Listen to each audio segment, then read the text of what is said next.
സംസ്ഥാനത്ത് power cut, വൈദ്യുതി നിയന്ത്രണം എന്ന ഓമന പേരിൽ അറിയപ്പെടുന്ന പവർ കട്ട് ഇന്നും തുടരുമെന്നാണ് ഞാൻ മനസ്സിലാക്കുന്നത്. ഇതാ എന്നോടൊപ്പം ഇപ്പോൾ നൗഫലുണ്ട്, മേഘയുമുണ്ട്. രണ്ടിടങ്ങളിലെയും കാര്യങ്ങൾ നമുക്ക് പരിശോധിക്കേണ്ടതുണ്ട്. നൗഫൽ, ഈ വൈദ്യുതി നിയന്ത്രണം എന്ന ഓമന പേരാണ് ഇപ്പോൾ പവർ കട്ടിന് നൽകിയിരിക്കുന്നത്. കഴിഞ്ഞ 10 വർഷക്കാലം നമ്മൾ അനുഭവിക്കാതിരുന്ന ഒരു സംഗതിയാണ് പവർ കട്ട്. ഇപ്പോൾ അത് വീണ്ടും തുടങ്ങിയിരിക്കുന്നു. ഇന്നും പവർ കട്ടിന് സാധ്യതയുണ്ട് എന്ന് തന്നെയാണോ നമ്മൾ മനസ്സിലാക്കേണ്ടത്?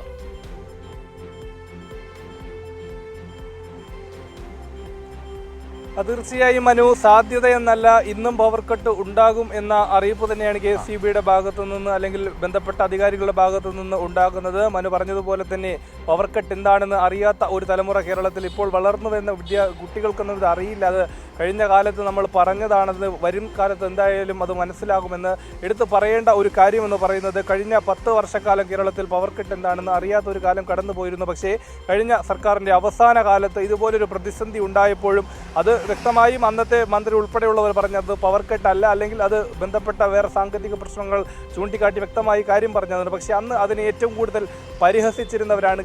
കട്ട് എന്നൊക്കെ പറഞ്ഞിട്ട് പരിഹസിച്ചവരാണ് ഇന്നത്തെ മന്ത്രി, വൈദ്യുതി വകുപ്പ് മന്ത്രി ഉൾപ്പെടെയുള്ളവർ അന്ന് പരിഹസിച്ചിരുന്നു. പക്ഷേ ഇന്ന് ഏത് തരത്തിലുള്ള ഒരു നിയന്ത്രണമാണ് അവർ പറയുന്ന ന്യായീകരണം? വാങ്ങിയ വൈദ്യുതികൾ തിരിച്ചു കൊടുക്കേണ്ട മാസങ്ങളാണ് ഈ പറയുന്ന ജൂൺ, ജൂലൈ, ഓഗസ്റ്റ്, സെപ്റ്റംബർ തുടങ്ങിയത്. മാത്രമല്ല പീക്ക് സമയത്തുള്ള കൂടുതൽ ഉപയോഗങ്ങളാണ് ഇതിനുള്ള കാരണമെന്നൊക്കെ പറയുന്നുണ്ട്. അതായത് രാത്രി കാലങ്ങളിലൊക്കെ യാതൊരു ഇതുമില്ലാതെ 7 മണി മുതൽ 11 മണി വരെ പവർ കട്ട് എന്ന് പറഞ്ഞാലും അതൊരു അരമണിക്കൂർ അല്ലെങ്കിൽ അതിനകത്ത് ഒതുങ്ങിത്തീരുന്ന ഒരു സംഭവമായിരുന്നു കഴിഞ്ഞ, അതായത് 2010-15 കാലഘട്ടത്തിൽ. പക്ഷേ ഇപ്പോൾ 1.5 മണിക്കൂർ, 1 മണിക്കൂറിന് പുറത്തൊക്കെയാണ് രാത്രി സമയങ്ങളിൽ കറണ്ടുകൾ പോകുന്നത്. അത് ഗ്രാമങ്ങളിലെന്നോ നഗരങ്ങളിലെന്നോ എന്നൊന്നും വ്യത്യാസമില്ല, എല്ലായിടത്തും ഇത് ഒരുപോലെ തന്നെ ബാധിക്കുന്ന ഒരു സ്ഥിതിവിശേഷമാണ്.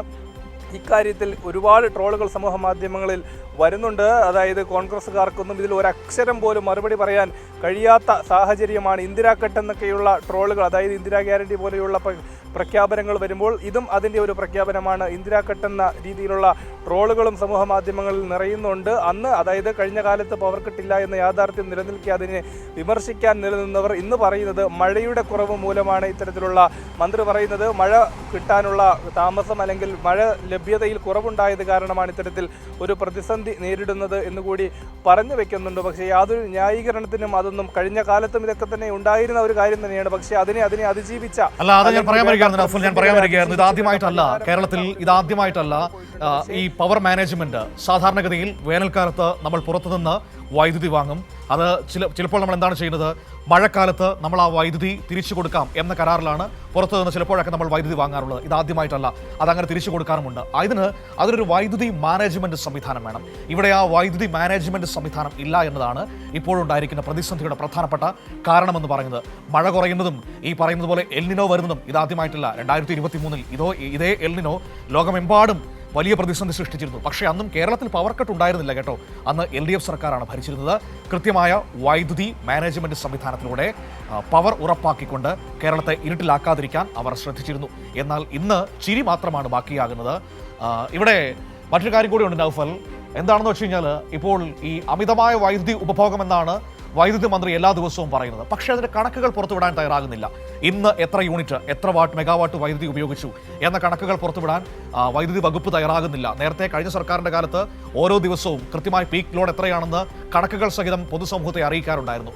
എന്തുകൊണ്ടാണ് ഇന്ന് ഈ കണക്കുകൾ ഇവർ പുറത്തുവിടാത്തത്?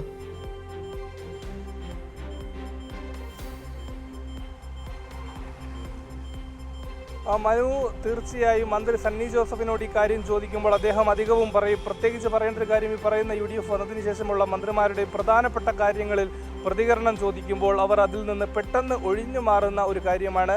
മറ്റൊരു കാര്യം, ഈ വിഷയമല്ല എങ്കിൽ പോലും സൂചിപ്പിക്കേണ്ടത്, ഇന്നലെ മന്ത്രി T സിദ്ദീഖിനോട് വയനാട്ടിൽ രാഹുൽ ഗാന്ധിയും പ്രിയങ്ക ഗാന്ധിയും വരാത്തത് എന്തെന്ന് ചോദിച്ചപ്പോൾ ആ ചോദ്യം കേട്ടപ്പോൾ തന്നെ അവിടെ നിന്ന് മാധ്യമപ്രവർത്തകരെ ഒഴിച്ചു മാറ്റിക്കൊണ്ട് കടന്നുപോയി. അതേ അവസ്ഥ തന്നെയാണ് മന്ത്രി സണ്ണി ജോസഫിനോട് കഴിഞ്ഞ ആഴ്ചകളിലാണ് അവസാനമായി നമ്മൾ ചോദിക്കുന്നത്.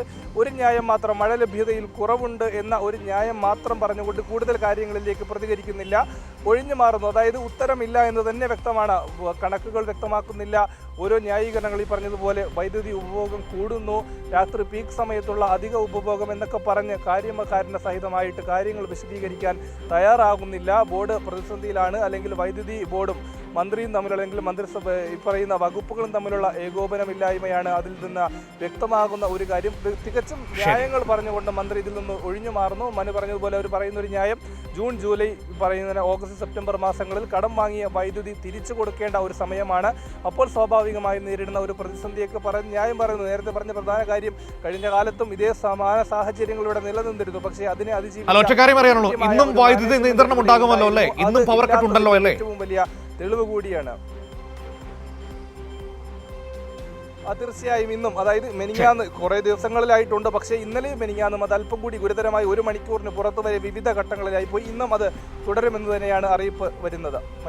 ശരി ഓക്കെ. അപ്പോൾ എല്ലാവരും മെഴുകുതിരി കരുതുക, അതല്ലെങ്കിൽ ഇൻവെർട്ടർ റെഡിയാക്കുക, അതല്ലെങ്കിൽ എമർജൻസി ലൈറ്റ് കരുതുക കേട്ടോ. കഴിഞ്ഞ 10 വർഷങ്ങൾക്ക് ശേഷം നമ്മൾ ഈ സാധനങ്ങളൊക്കെ വീണ്ടും ഉപയോഗിക്കാൻ ശീലിച്ചു തുടങ്ങേണ്ടിയിരിക്കുന്നു. ഇരുട്ടിനോട് പൊരുത്തപ്പെടാൻ നമ്മൾ പഠിക്കേണ്ടിയിരിക്കുന്നു.